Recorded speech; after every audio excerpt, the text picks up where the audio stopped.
This is not free agent news, but I was struck by this when I saw these comments from Orlando Magic general manager John Hammonds about Markelle Fultz and his progress this summer. The comments do not make it sound like Fultz is anywhere near being ready to play. Bear in mind, he was the #1 overall pick in the draft. And Hammond said, quote, he's working extremely hard. He's in good shape. His weight is good. His overall body fat percentage is very good. So if you look at him, you think, wow, he looks great.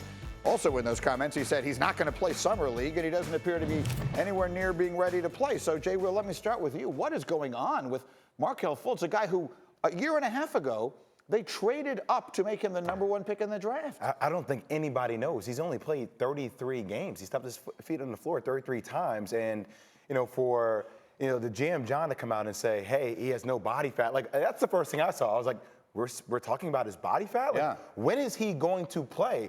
I've never heard of that injury before. I hope he can come back. I want the best for Markelle because I think he's a great individual. I just don't know much planning if you're a GM or for your franchise you can put into that asset long term. Jalen, what's going on? This is the most bizarre thing we've ever seen from a #1 overall pick in the draft. Now, for the Orlando Magic, they got a chance to buy low. For the Philadelphia 76ers, you traded a pick and the opportunity to draft Jason Tatum for Markelle Fultz. You better re-sign Jimmy Butler. You better re-sign Tobias Harris, or their assets are going to continue to be depleted. I'm just really hoping for the best for him as a young man, because if he's in shape and he looks like he's the part, but yet he can't get out on the floor, we know the game is more than just physical. It's mental, it's emotional, it's psychological. Seems like there are a lot of issues that have to get ironed out before he's able to play NBA basketball. Jay Rose, I want to ask you something because you've been known to put down a couple of dunks in your time as well.